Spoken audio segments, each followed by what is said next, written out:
Hopefully I can get this.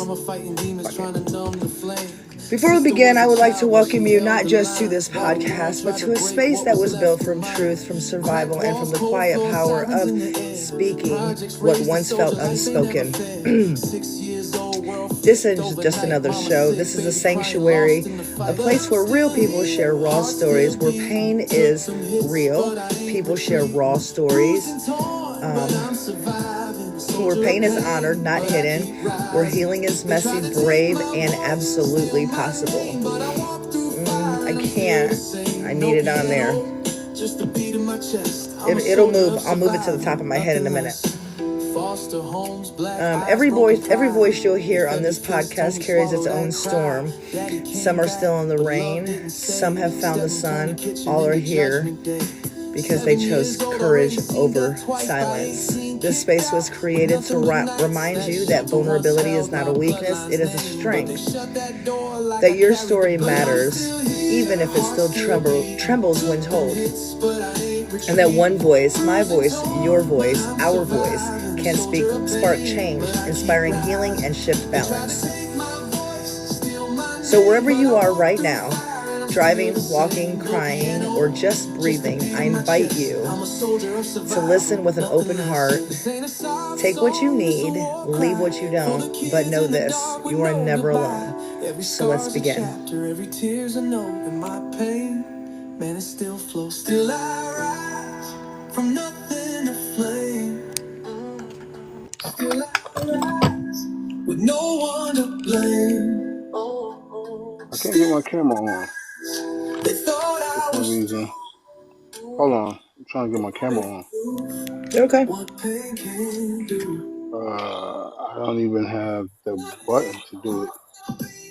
You don't have buttons to trigger it?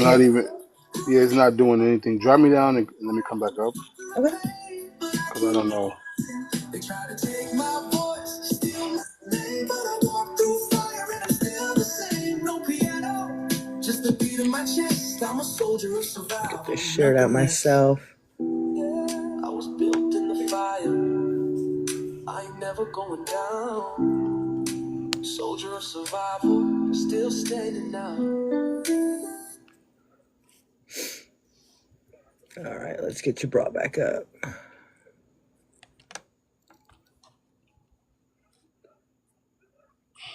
How you doing? Sure, go.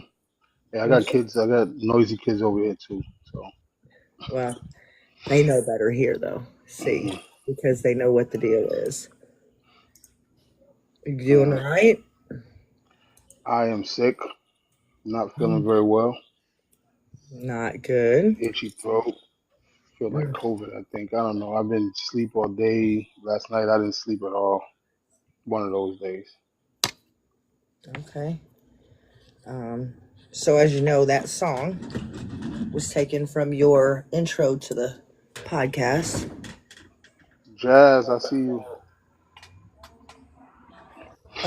My niece is in the building. Okay. Let's see if I can. Now that was dope though. Thank you. Yes, it is AI because I don't, that ain't me. Okay. Oh. Can you hear me? Yeah, I can hear you. Okay. All right. Well, let's begin. Surviving the epidemic, a childhood stolen and a voice reclaimed. 1 second. I'm black out the screen real quick.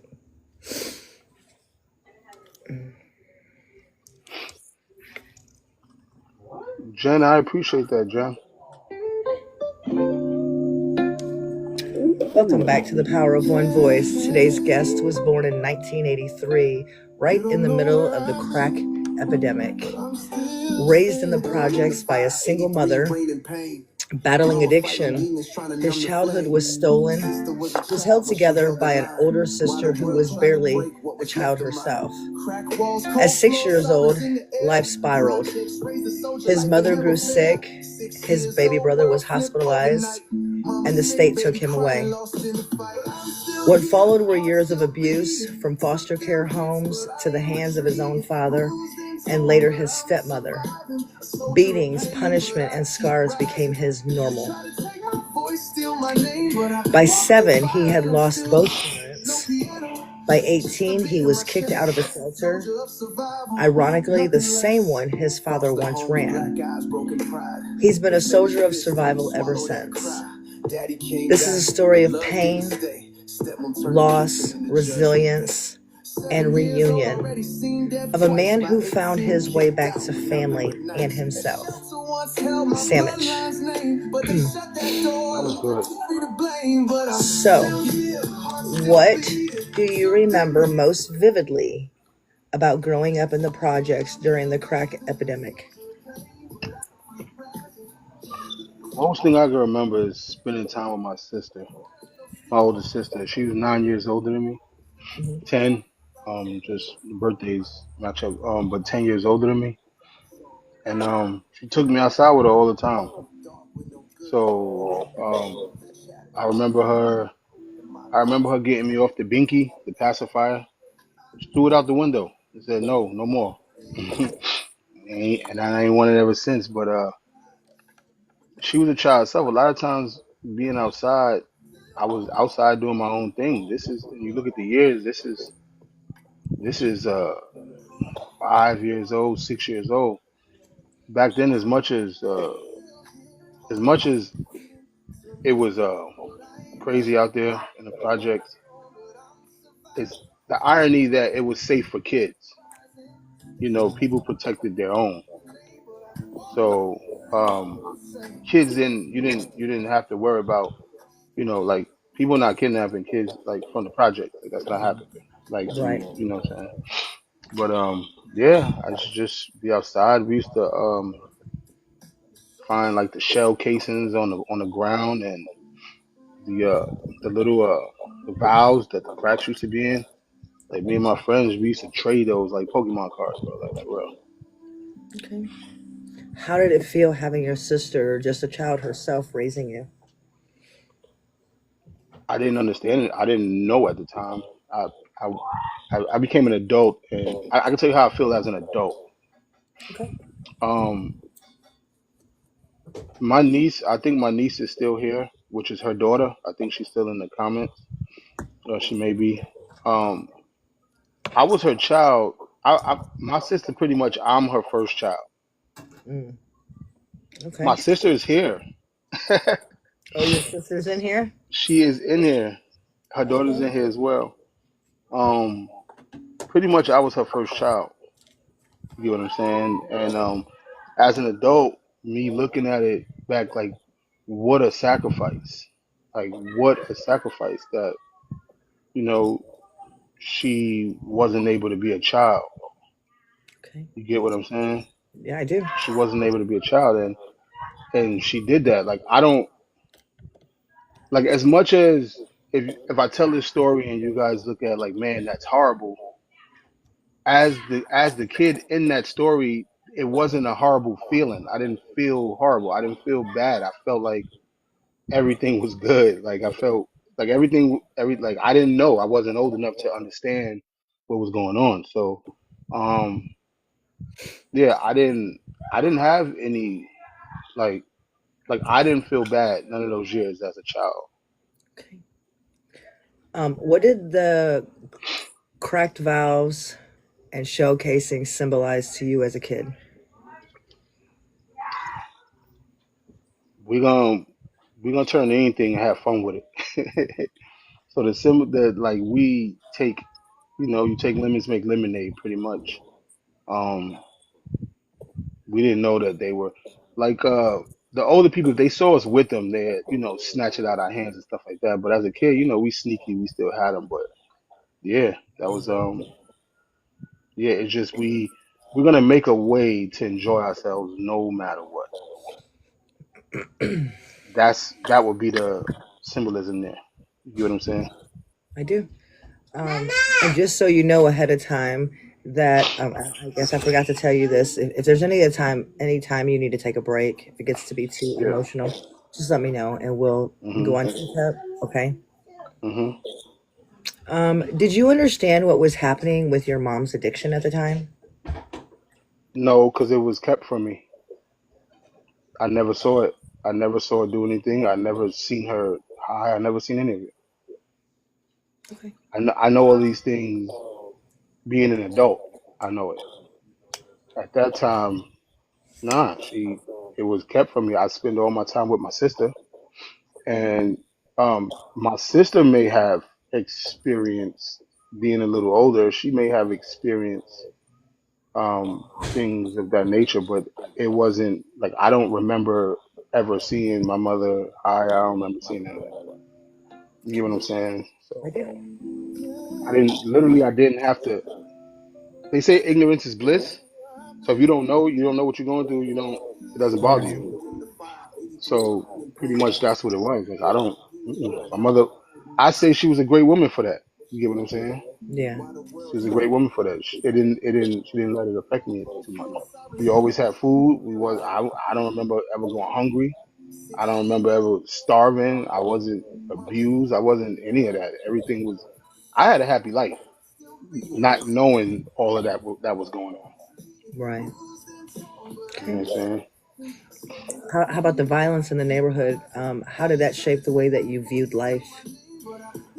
Um, I used to see people running. Like you see a guy running, and you wondering why he's running, and then like 2 seconds later, you see somebody chasing him, like with a pew pew. Seen that a couple times. For the most part, I don't have too much memory of like we hear the shots, like we hear the pew pews every night. You hear it all the time. But I think at that time, I just think that we had real gangsters back then. You Yeah, get what I'm saying? They I wasn't do. just wildly shooting and hitting kids. It wasn't like that. Like when somebody wanted somebody, they got them. They didn't just spray the whole. You get what I'm saying? Right. Yeah. So we had gangsters with morals back then. So I didn't really Thank I you. didn't witness too much of that. We had fights, but the older dudes used to the old dudes used to put us in this little thing where they had like a metal bars. It was gated in, and the older dudes used to put me and the younger guys in there to fight. Mm. But that's how you learn how to fight. I mean, we wasn't, hurting each other. Definitely, We were just definitely a fighting. different time. Definitely a different time. Yeah, they used to bet on us like fighting chickens. Like they used to. So, going into family and separation, can you share the moment when your mom got sick and everything changed for you? So I was outside and I seen the ambulance come. So when the ambulance came, I didn't know it was for my mom. And she came. I seen them bring her out in the little bed thing with the roller with the wheels, Gurney. stretcher, journey. Yeah. And this is what I remember. I don't know if I got the details too correct, but yeah. So then I got in the ambulance with her.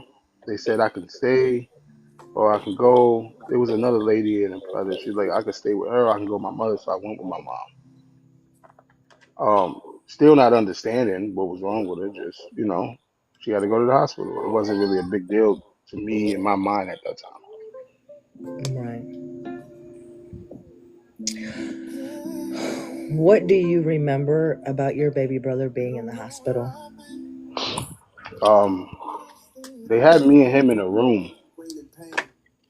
We had our own room.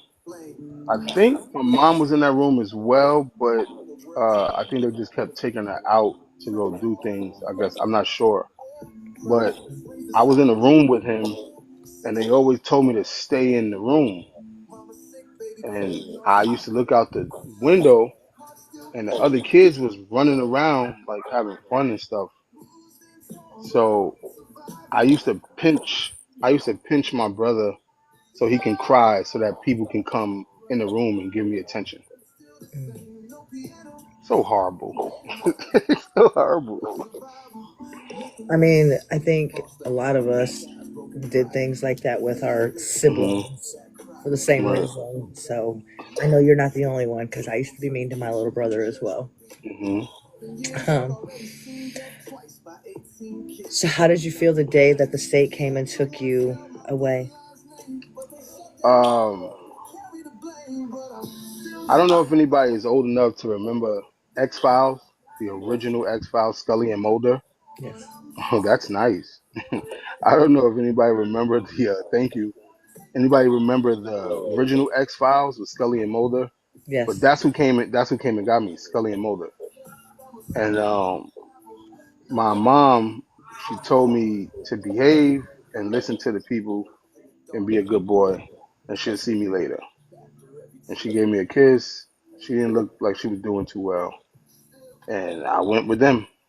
And I trusted my mom. So when she was like, "I see you later, just go with them," it wasn't like I wasn't tripping about it. I'm like, "All right, Right. cool." Like I didn't know what was happening. You know what I'm saying? But mm, So how did that feel being separated from your sister at such a young age when that was the only person you knew at the time to care for you? mhm. My sister at that time, I believe she already went off with her boyfriend, the guy she was with, like starting a family. So I it's kind of cloudy during that time of like when she left. But I know when the people came and got me and they put me in like that home, she came to tell me that our mom passed away. Um, and she was like she's gonna do whatever she got to do to try to get me out of there, whatever like that. And that sucked because like she's the only person I know. You know what I'm saying? Like she's the only like that's my savior. You know what I'm saying? So it's like that's my mom. You know what I'm saying? But I was a tough little kid, so I didn't. I rolled with the punches, whatever. But um, yeah, when she came and told me, and then she had to leave, I cried a lot when she left. Okay. How did that make you feel when she told you your mom was gone? I cried like crazy. I cried a lot. That was my word. That's all I knew. I didn't know anything else. You know, Yeah. being 6 years old, I didn't know nothing else. So, um, like no matter what my mom was going through, she was a good mother. Like, contrary to popular belief, when people say, "Oh, someone was using," blah blah blah. Like, I didn't see any of it. I didn't have to experience it in real time. So, I didn't know nothing about it. You know what I'm saying? Right. At all.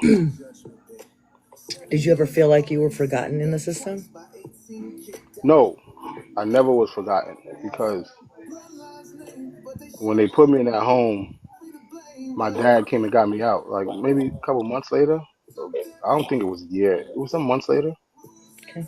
Um, yeah. So one thing about me, I don't never feel like I've been forgotten. Like pretty much in my life, I've never felt like I was forgotten. Okay. Um, let's go into foster care and abuse. What was the environment like in the first home you were placed in? I was in there with some other kids. The lady that ran it, she was mean. Like she was evil. Um, How so? she didn't like. She was just like the way she talked to the kids. She cussed at us and like grabbed us up to like push us in the room, like stuff like that. And then it's like one of the little girls came to my room and was like, "She's thirsty, she's thirsty." So I went and got her some water. It was at nighttime. I got her a glass of water from the sink, and then in the morning, I guess she wet the bed after I gave her the water. So the lady found out that I gave her the water, and like she made me wash out the girl's like pissy clothes like by hand. I had to wash it all out in the tub Because you gave her the water. because I gave her the water. Because I gave her the water. But that lady was mean, bro. Like I couldn't wait to leave. It was like she was not happy. Like those type of people, man, don't belong in that field. You know what I'm saying? Yeah. They don't belong in that field. And at that time it was a different time, so a lot of stuff didn't get reported. There was no Right. things in place to stop that from happening. You get what I'm saying? Yeah, absolutely. Anybody could get a job to watch some kids. How did that make you feel emotionally, having to wash out a little girl's um, undergarments? It was just gross. Um,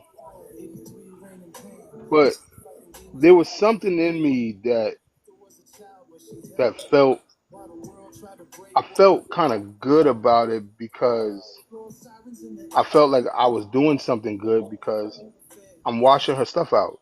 Like she wet the bed, and so it almost gave me a big brother kind of feeling, even though I was forced to do it. While I was doing it, kind of I wasn't sitting there like, man, this I hate this place. I wasn't at first. I was like that, but then as I'm washing it, and like the girl comes in there and she's like saying sorry and stuff like that, and it was just like, nah, don't worry about it. You know what I'm saying? Like, gonna get this cleaned up and gonna hang it out to dry, and you have some clean clothes for tomorrow, whatever. You know what I'm saying? Yeah. So that's what that did to me emotionally. I felt like I was being a big brother. I felt like after the first couple of minutes, I didn't feel like I was being forced to do it. I kind of felt like I was just taking care of my little sister. Okay. You know what I'm saying? Did you feel safe in the home?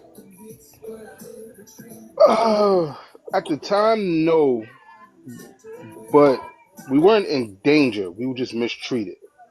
But Okay. that I guess that is danger for children. You know what I'm saying? Well, But for somebody in that it field, shouldn't be mistreating anybody. yeah, right. For certain. So I never felt like something horrible was gonna happen.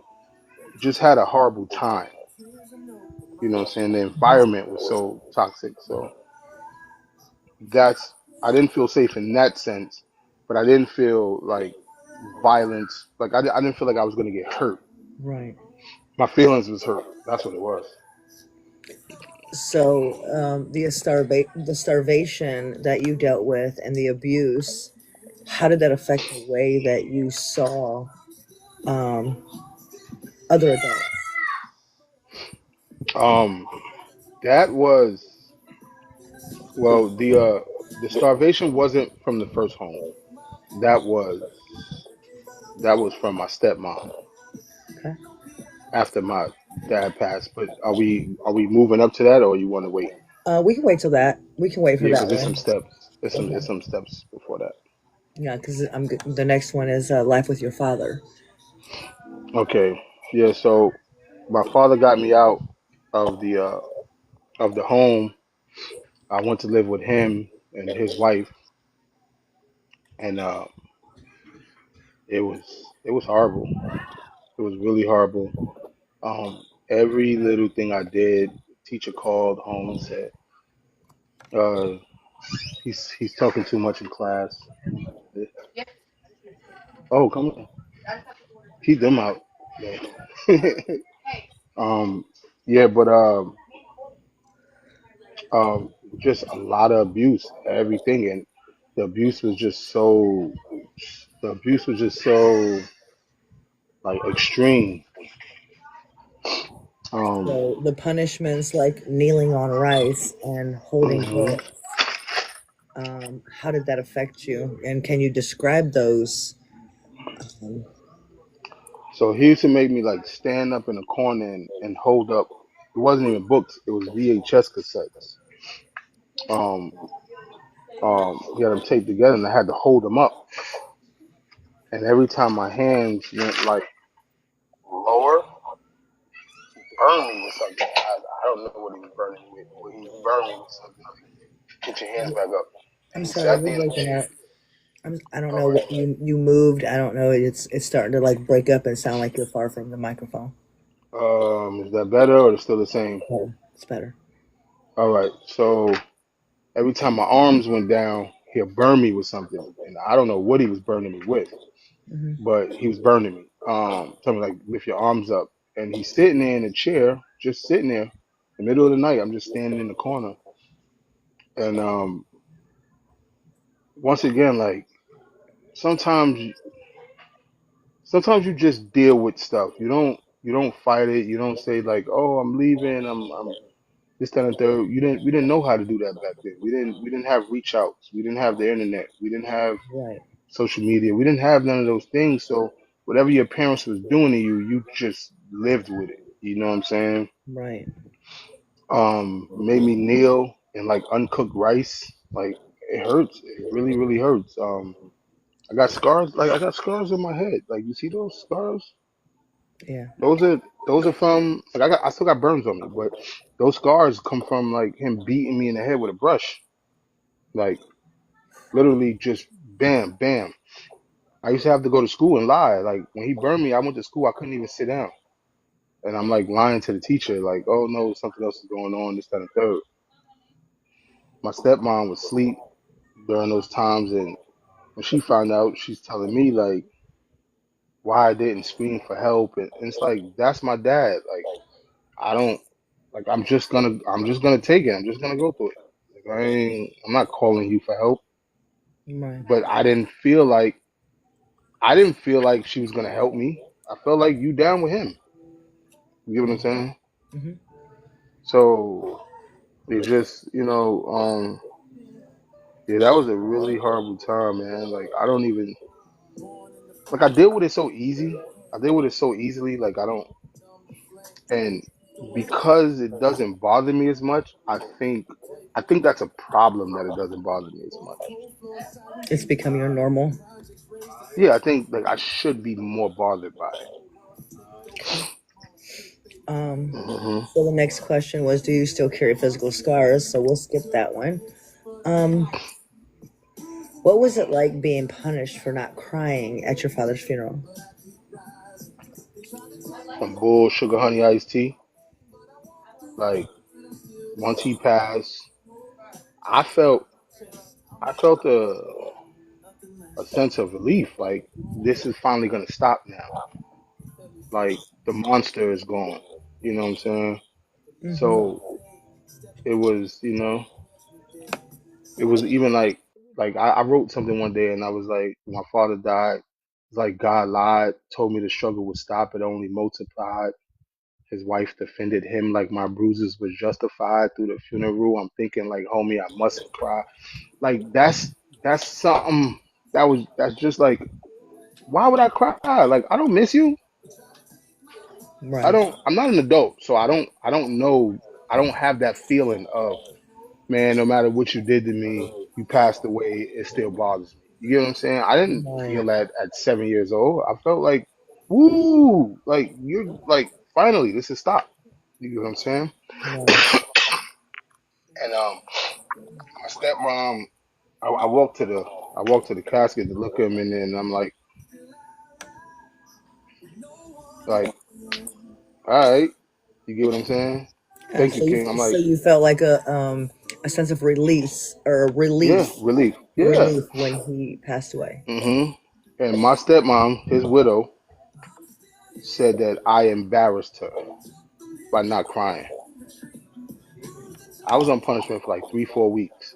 And them 3, 4 weeks is doing every chore in the house, coming from school, do my homework, do every chore in the house, and then stand in the corner till 2 o'clock, 3 o'clock in the morning. She'd let me come out, go to bed, go to school, come back from school, do my homework, do every chore in the house, stand back in the corner. I Right. started I started to learn the TV shows by the audio because I couldn't watch it. So up to this day, like see, I always find I always find the goodness and stuff, right? Up to this day, like Full House, episodes of Full House, Family Matters, um, TGI Friday, like TGIF, like Boy Meets World, like I know the episodes, like I know the words of the episodes more than I know the visual of it. Like I Right. didn't, you know what I'm saying? Yeah. Thank you, King. I appreciate that. I know. So I used to sit there, and, the episodes start, is reruns, and I used to sit there and just repeat them. Like I used to recite the episodes to myself. I got smacked one day because I was enjoying myself in the corner. Like, come on, man. You know? I get it. Um, how do you how did it feel when you were made to choose your stepmother in court? So that was a mistake, right, on my behalf, but I was manipulated. Okay, I wouldn't have never chose my stepmom over my sister, right? Right. But they promised me this life. My stepmom actually, um, I used to go over to like my cousin's house where her grandkids were like my cousins because she was old, and I just got like we was going to like Six Flags. We was just having, you know what I'm saying? Sis, Yeah. yes, yes, man. I know it. I know it. We was going to Six Flags. Like, if I had to look back, I had like the best time of my life the weeks before we went to court. So I know what she was doing. You feel what I'm saying? Like I didn't know at the time, Right. but yeah.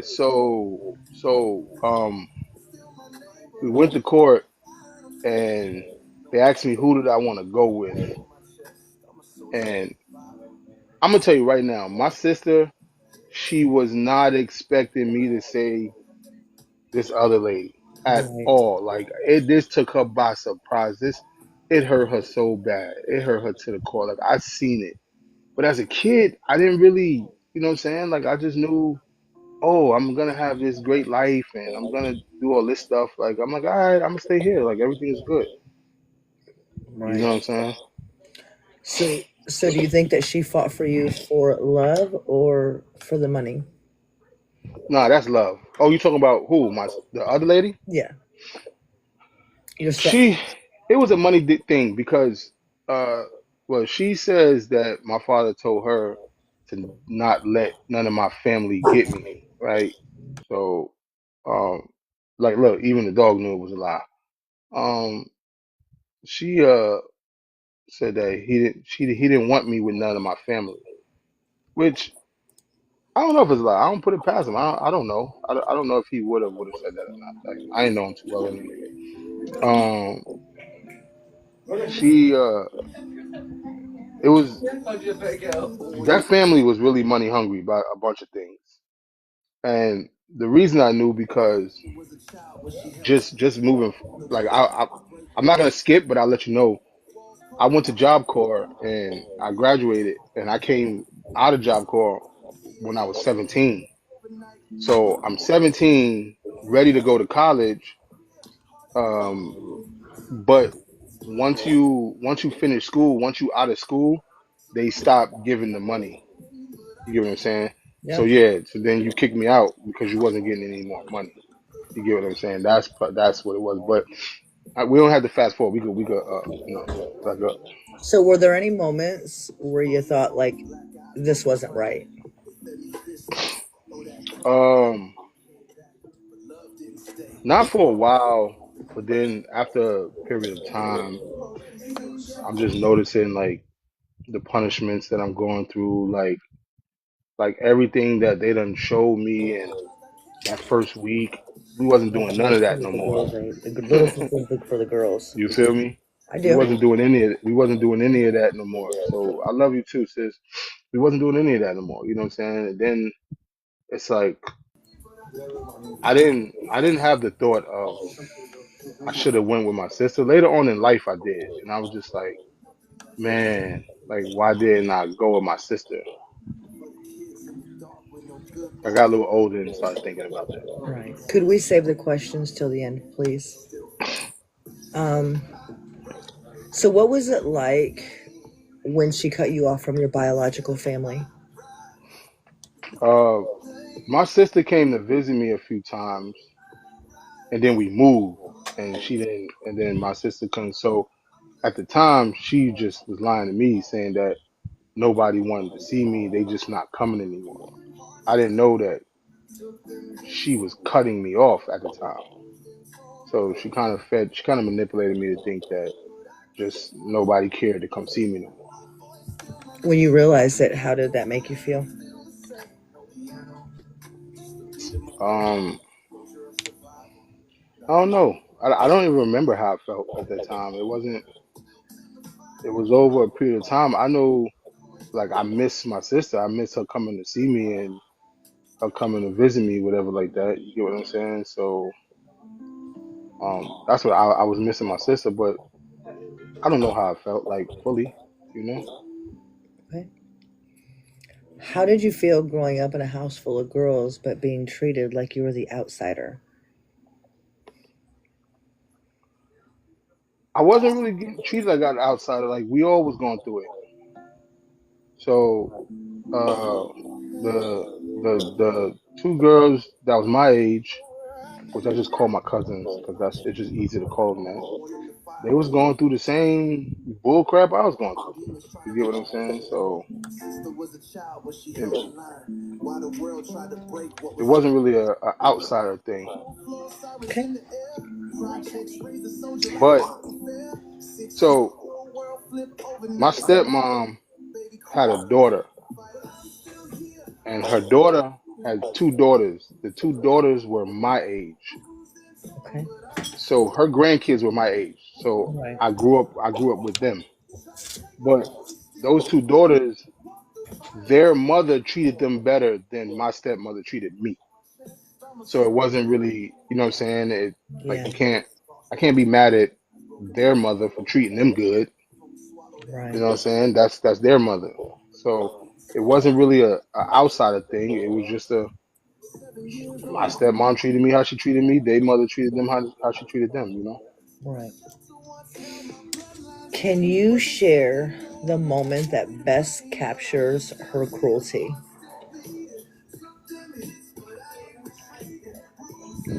a moment. Uh huh. I can't put it to a moment. It's the whole entire time. Like she's just a really cruel person. Like really really bad. But it wasn't just a moment. Like if I had to look back, you taking me from my family for a check, that's pretty cruel. You get what I'm saying? You lying to me, telling me that, my family don't care about me, this and the third. That's pretty cruel. Right. But it was just so many things. Like I used to like when we was in the shelter, like he told me like I couldn't eat the food anymore. Like the food that they bought, I can't have any of it because I was hanging out with people that smoke weed. So that was a punishment of like not that was pretty cruel. Yeah. Mm, Okay. that- Let's move on to your teen years. mhm. What was it like moving into the shelter after everything that you had already endured? Uh, the shelter was kind of fun because it was uh it was a lot of families there. It wasn't too many people my age because there was a lot of older people there with their young kids. And I used to work at McDonald's downstairs actually. So I used to bring at the end of the night I cook like extra food so that when they tell me to throw it away, I put it all in a bag and I like feed the people in the shelter. I feed my friends, whatever like that. They weren't bad people. It was a shelter. It had rules. You couldn't do much. You know what I'm saying? So nobody from the shelter was running the streets. They had curfew. You couldn't smoke in the building. These people weren't bad people. You know what I'm saying? But moving in the shelter it was alright. Like I met, a couple of people that was around my age, and when you got curfew, you got to stay in the building. I had fun. Actually, it wasn't that bad of an experience. But this is after my stepmom done married another man, and he had three kids. So it's me with these three boys. So those are my dogs. Like what I'm saying. Um, and it wasn't a bad experience at the time. Really wasn't. How did it feel being in the same one that your dad ran at one time? Um, at the time, I didn't look at it no way. Hindsight, I just look at it. I look at it like symbolism, like the irony, right? So like the full circle of life. Later on, I looked at it that way. But at the time, I didn't really look at it no way. Okay. And then, so you said you worked at McDonald's. So, what did having the job and being there teach you about survival? There's a will, there's a way. There's always gonna be. You're always gonna have. It's like there's always some. You can find a way, no matter what it is, no matter where you are. There is a way. You get what I'm saying? I do. Ambition. Just saying that I want it better. And the funny thing is like in that whole shelter, not too many people had jobs. They was all, like welfare recipients and stuff like that. You get what I'm saying? Okay. Um, I had a friend that worked in the World Trade Center. His his baby mother got a new job, and they argued all night. Her saying she can't miss her first day of work, and he's saying he had to go to work. So he finally conceded and stayed home with the kids while his baby mother went to work, and 9/11 happened that day. He was supposed to be at work. That was just a little random thing, but just not too many people there had jobs in that building. So me working at McDonald's, it was it was considered like a big deal. Like just working at McDonald's, it was considered a big deal. Like, oh, somebody has a job in here. You know what I'm saying? Yeah. And then I got all the food, and I'm bringing people burgers and Big Macs and stuff. Like How'd that make you feel to help other people out? I've always had that. I've always had that in me. Always had that in me. It feels great. Like those are the things that make me feel good, that make me happy. And a lot of people don't find too many things that make themselves happy. A lot of people don't find things that just truly, genuinely make you feel good. And I love helping people. Like that's just my thing. That's just my thing. You've asked people on here. That's just. I think that's why I don't have children. Because if I had kids, I probably wouldn't help nobody. Everything would be for my kids. I ain't got Right. a dollar for you. I ain't got an hour for you. And I think my purpose is like you need certain people. Like on a chessboard, everybody has have their own moves, have their own. You know what I'm saying? Yeah. Like this is your job. This is your job. And I think that's my purpose. Like not to give too much of myself, but like that's a sacrifice. It makes me feel good. Like you know what I'm saying? So how'd that make you feel when you got kicked out? I was mad. I was tight. I got kicked out. I was Did you age 18. out? Huh? Did you age out or did you just get No. kicked? It's a family shelter, so I'm there with my family.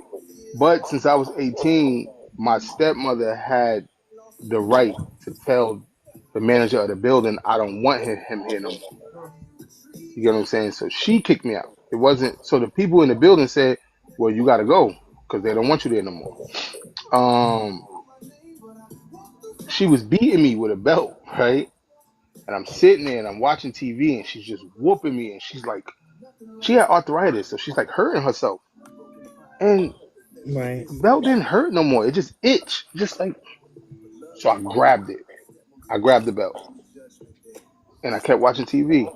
And she's using all her energy to try to take the belt from me, start hitting me with her hands, whatever like that. And I'm just like, it doesn't hurt no more. Stop. Like I don't like. What are we doing? And after that, told them to kick me out. I left. I walked up the street. I was walking past a college. There was people out there signing people up for credit cards for American Express.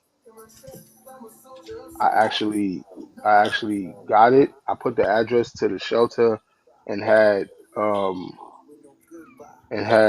one of my friends to their room, and me being kicked out and homeless, I well, it wasn't a good idea to give me a credit card, but I needed it at the time, so that's how, you know what I'm saying?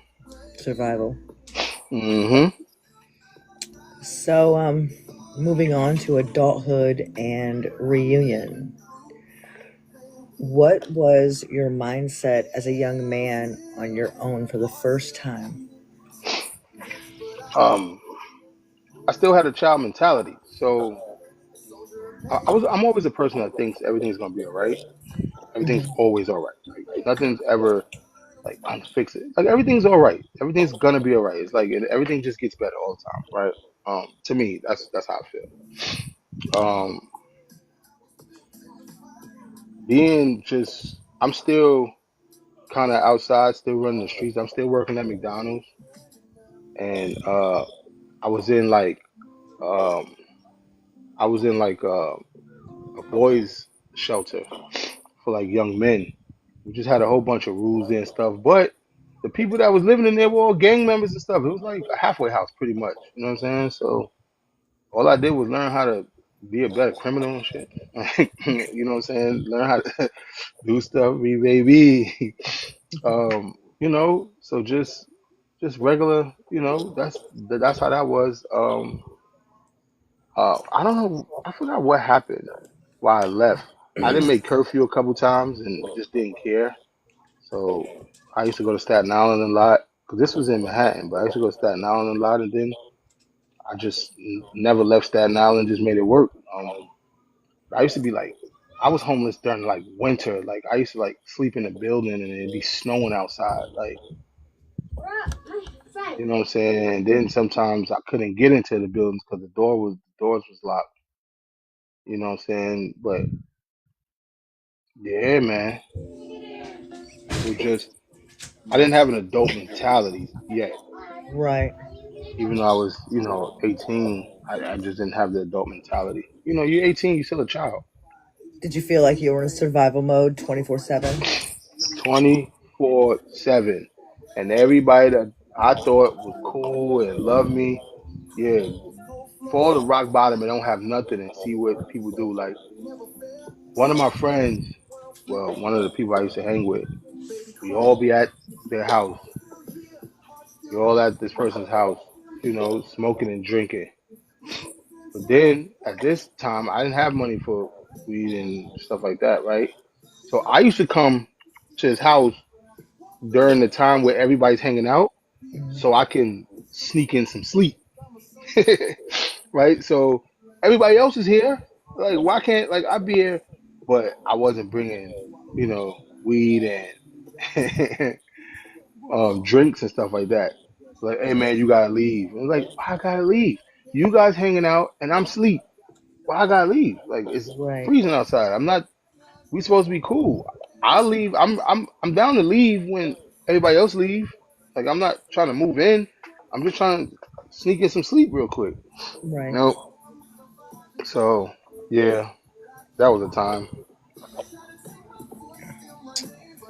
How did it feel, or how did you react when your sister finally found you at 20? It was, I didn't believe it, right? Um. So all right. So I almost messed it up. I almost messed it up. Okay. So there was a girl that I was like dealing with that lived in the building that I was in, and I was embarrassed that I was messing with her. So I'm outside. It was at nighttime, and the girl's calling me from across the street, like, "Yo, come here, I got something to tell you." And I'm like, "Nah, I don't want to talk to you," because it was embarrassing to talk to her in public. She got the phone call first. My sister called her house, right? Hmm. I didn't talk to her. My sister called. Now, my sister worked for, um, I don't want to say that. because I don't know if That's that's fine. You just say refer company. yeah. I don't want to. That's fine. Yeah, I don't want to indict no. Let's just say my sister had access to find people, and she called someone's house, and the mother answered and was like, "Nah, I don't know that person." Now, let me tell you, my sister is calling all of these numbers. She's got all of these numbers. These are the last known places I was at, calling all of these numbers. She called. The lady said, "Nah, I don't know him. I don't know nobody by that name. I hope you find him." She's like, "Cool." She accidentally calls the same person back. Lady was like, "No, you just called. I don't know him." She was like, "All right, I'm so sorry." The lady was like, "My daughter just walked in the house. Let me ask her." So my sister is hearing the conversation on the phone. She's Hmm. hearing them talk, right? And the lady's like, "Do you know?" She says my name. The girl's like, "Yeah, you're my Cisco." They call me Cisco because I used to have like blonde hair and stuff. I used to like change my hair color. And she's like, LexisNexis. Hey, I ain't know if it was sis. I ain't know if it was past the time. I ain't want to. So my sister could hear the girl say, "Yeah, ma, you know Cisco." My sister, the first thought, she was happy, but she thought maybe I was, on the rainbow spectrum, maybe. But she didn't care. I'm her brother, you know what I'm saying? But she explains how she just melted, like when she finally got an answer of yes, I know him. The Yeah. lady's like, yeah, my daughter knows him. And the daughter's like, yeah, he's at the community center right now. I'll go get him. So the daughter, now this particular day, the people I was staying with threw me out. Not threw me out, but they was moving to South Carolina or something. So I had to leave. I lost my job that day. My girlfriend broke up with me that day. And my friend got hospitalized. My best friend, something happened to him. He got hospitalized. I didn't have nothing. Like every door just closed on me. So I'm in a community center and I'm saying, I'm talking to God, like I'm talking to one of y'all, like, yo, you got to show me a sign. You got to do something because I just started going to church. I just started doing all the right things. I was being an adult. I was trying to, like take care of myself. I wasn't running the streets. I wasn't doing anything wrong. I got to constantly see all these dudes that's outside running the streets. They are living great lives. I'm doing the right thing and everything just keeps failing. I told God he got to give me a sign. And I put a pin, I shit you not. I put a pin on the table and I said, make that pin move and I'll continue to believe in you. When I said that, the girl walked in the door and was like, Cisco, your sister's calling. She's looking for you. And Wow. when she said sister, I thought she meant my stepmother's daughter. Yeah. So I'm like, why is Tawana looking for me? And she said, no, not Tawana, Donetta. Nobody would have known my sister's name. This is Right. on Staten Island. My sister ain't never been there. No one knows that I have a sister. No one knows about that. You get what I'm saying? I literally told God, give me a sign, and this girl came in the center, in the community center, and um told me that my sister's on the phone looking for me. Man, I don't know. I can't even explain the feeling. Hindsight, looking back, I said, "Oh, that's powerful. That was deep." But at the time, I just sat there, and she was like, "Come on," because she's on the phone now. At that time, people had minutes. I don't know if that was a house phone or not. When you use the house phone, you couldn't use the internet.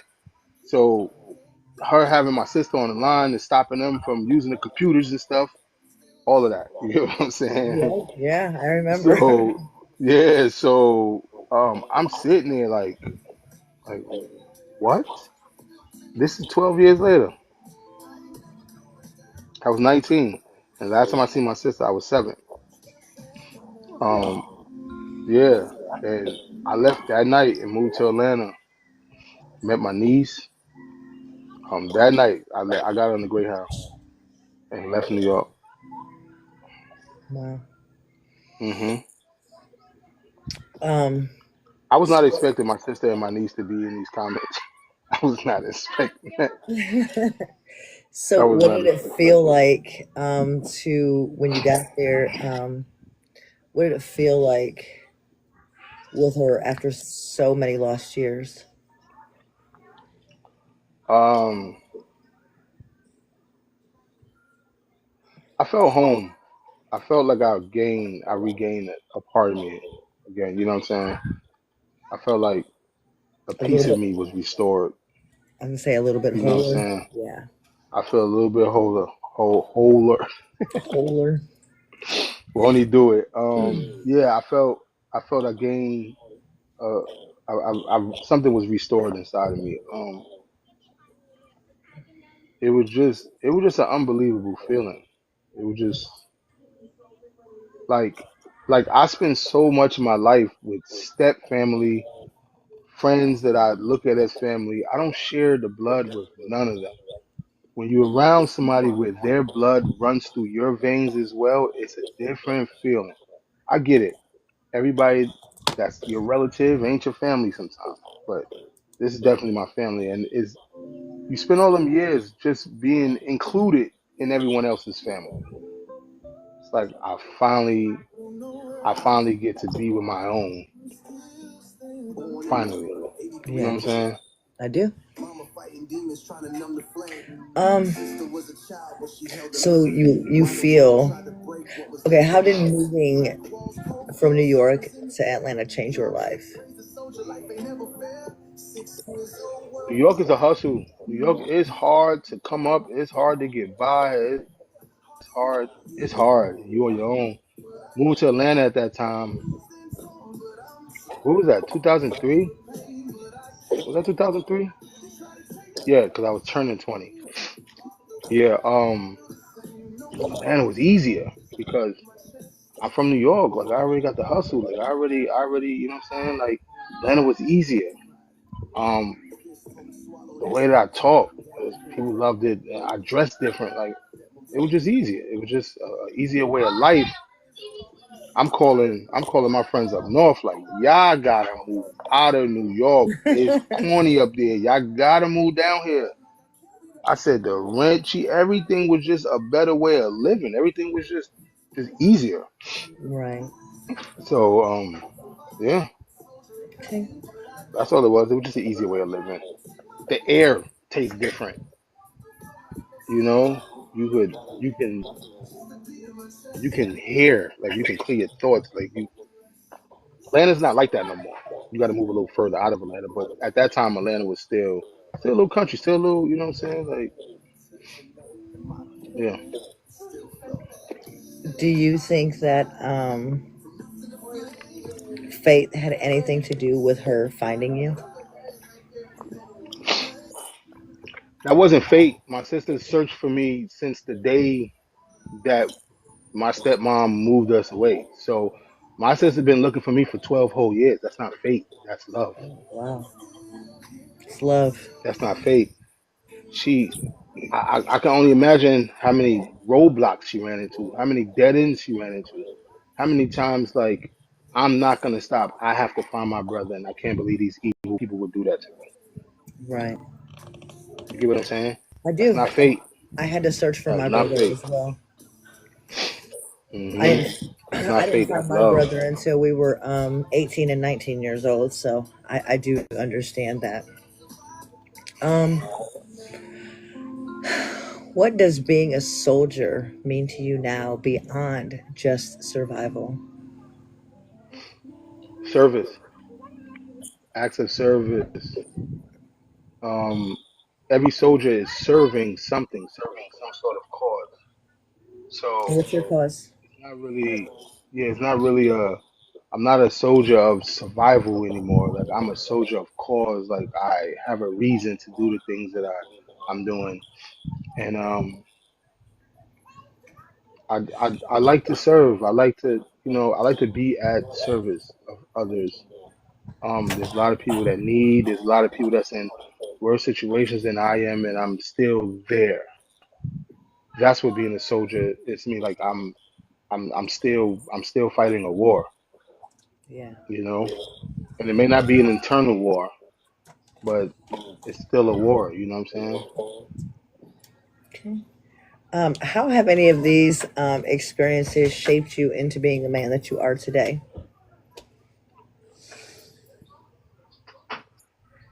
The negatives, I don't want to see it happen to anybody else. So I am who I am today because I've experienced certain things and I know how I felt when I experienced those things. And now I just want to give the world the exact opposite of those things. You get what I'm saying? So it made me like I am who I am today because it's the pain. Like I'm fueled off of trauma and pain, but the trauma is making me do great things. You get if that makes sense. Yeah, Like because it changes you. yeah. So I am who I am, and I lead with love. I lead with love because you always, parents, you guys that have kids, you always want to give your kids what you didn't have, right? Absolutely. The world is my children, and I want to give the world what I didn't have. That's beautiful. That's what it is. It's beautiful. Um, Mm. what message do you want to give to kids living through abuse and neglect now? I can't tell you everything's gonna be all right. Um, I've heard stories of kids going through much worse than I went through, right? Mm-hmm. But the things that some kids are going through right now can shape them to be horrible people later on in life. And that's the important part. Like, don't let your experience shape you into being that type of person. You get what I'm saying? Yeah. All I can tell you is lead with love. Don't let the love always overpowers the hate. But you gotta believe in it. You gotta lead with love, man. Everything you do, you have to just keep love on your mind and in your heart. And that's, even if you want to talk about God, like I don't like to push that on everybody, but even when you talk about God, it's love. You have to lead with love. So no matter what you're going through, don't turn into that person. Right. You in Target or something and someone says a racial remark to you, you never Yeah. say a racial remark back because I'm not racist. Like I'm not. You can't turn me into you. Right. So don't let it turn you into them. Don't be them. You know. Okay. Looking back, what do you wish that your younger self knew about hope and resilience?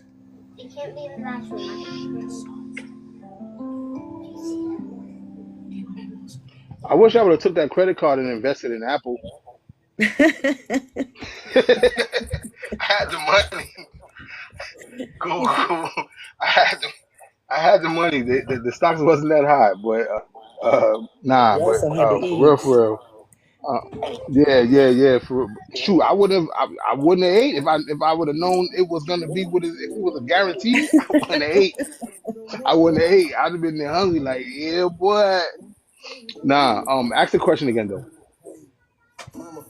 Looking back, what do you wish your younger self knew about hope and resilience?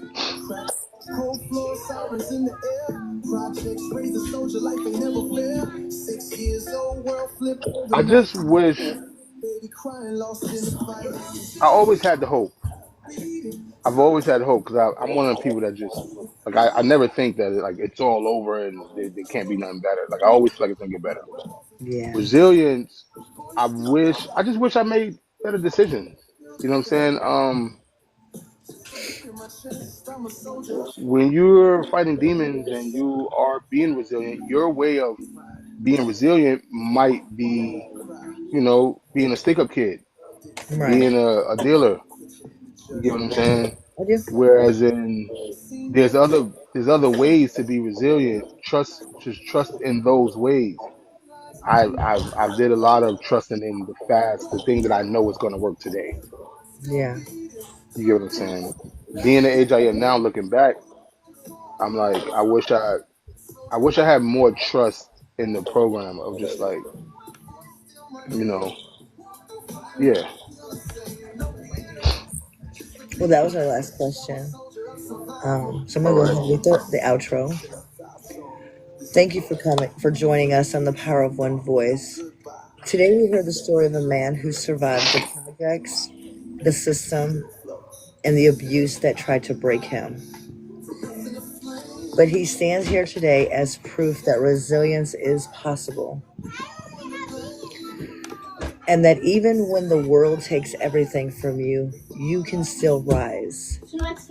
If you or someone you know is living through abuse or struggle with trauma, please know you are not alone.